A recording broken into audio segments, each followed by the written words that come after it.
everybody. Welcome. Thank you so much. This is we're really excited to play for you. We've got some really fun stuff to show you. We had an amazing day, and I'll tell you probably 6 more times before we leave the stage what an incredible program you have here, but you really do. You're doing something so right, and thank you for being here on this snowy evening to support these guys. We've got a fun show in store. So we're going to start with a couple of our tunes just to give you a taste of what we do. This will be a brief Moxie Strings show, and we'd like to allow the kids to see this too because we have a lot of fun. And one of our favorite things to be able to tell them is we started in public schools here in Michigan just like them. In fact, they start earlier than we did. So they have a head start on us, and that's really fun for us to be able to say because we have pretty cool lives. I hate not to brag, but we do. It's pretty fun. So we're going to show you a little bit about what we do. This is an original tune that we wrote a couple years ago that's kind of found new life recently. This is called Dive In, Go Swimming.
And we are very lucky to be able to do this for a living, because sometimes it doesn't really feel right that we get paid to do it, but such is a lot of practice, I suppose. But yeah, we had a really awesome day, and like we mentioned, we started when we were in 5th grade, and this is just the product of a lot of exploring and a lot of learning and a lot of YouTube videos and learning from a lot of different other live performers and picking other fiddle players' brains. And what we've come up with is kind of a hybrid.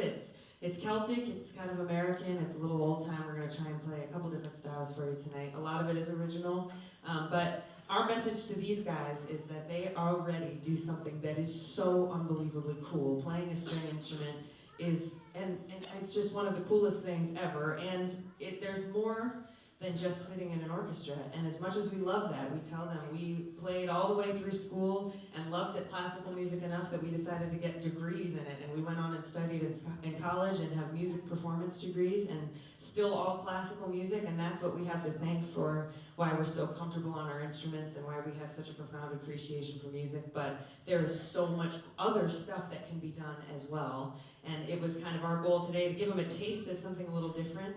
Every other genre of music uses improvisation, so that's a really fun skill to start working on, especially when they're this age, because then it just becomes something ingrained and innate, and the creativity that comes from that is just, it's so fun and inspiring for us to watch, especially to be able to introduce it to them for the first time. Really makes our day also. So we're going to show you that in a few minutes, but you're going to hear touches of all of that throughout our show as well. And I think we're going to play an Irish tune that we take into another original.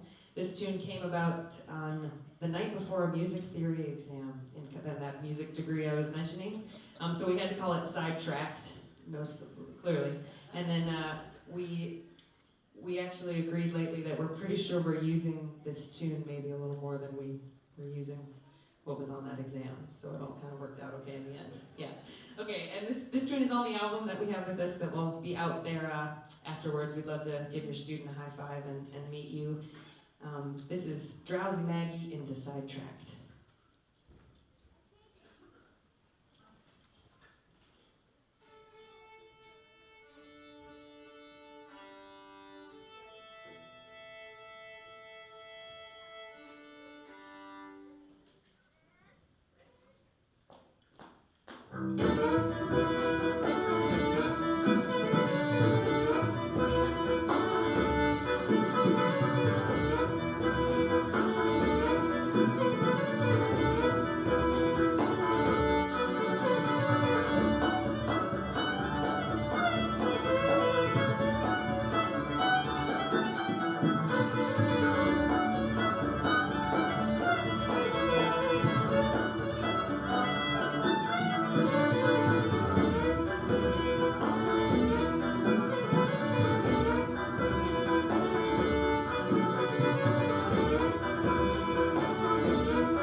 So, we've revealed that once you're electric as a strings player, anything that an electric guitar can do is now available to you, which makes things very exciting and interesting, and allows Allie to be the rock star that she always knew she was meant to be when she chose to play an orchestra instrument.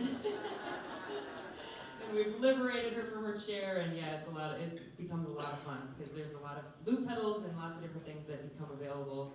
And yeah, being electric is kind of the forefront of string playing. It's new within the last 10 or 15 years, and they are making electric instruments better and better and sound better and better. And not only that, but way more affordable than they have ever been. More affordable than wood instruments in a lot of situations. So we tell the students you have to get really good at your wood instrument and you graduate to an electric. But if we're going to apologize in advance, because this is going to show up on quite a few Christmas lists in the next birthday lists in the next couple of years. But if an electric is in your future, please talk to us. There are some flyers out there. There's an electric instrument out there for you to take a look at. We work in partnership with Shar Music, which is a strings provider on the east side of the state. And they help us out a lot with our travel, and we are doing a lot more and are able to do a lot more and reach a lot more students because of them. So we like to help them out by supporting this awesome line of electric instruments that they have that they offer a Moxie discount on. So if your student has worked with the Moxie Strings, you get a certain percentage off. So there are flyers out there. We'd love to tell you more about those, and you can pick it up and pass it around and see how it feels. It's one of the cool ones that you can like stick your hand through. So yeah, please let us know about that. But we're going to play a slow tune now. I remember very specifically a Celtic air that I heard one day, and that was kind of really moved me to the point of wanting to explore something other than classical music. So it's important to me to make sure we play at least one slow tune, because it'll reach one of these guys in a different way. So we're going to play Neil Gow's Lament for the death of his second wife. Neil Gow was a very famous Scottish tune writer, and he's written a couple tunes about his second wife, and this is the Lament for her death. So do with that what you will.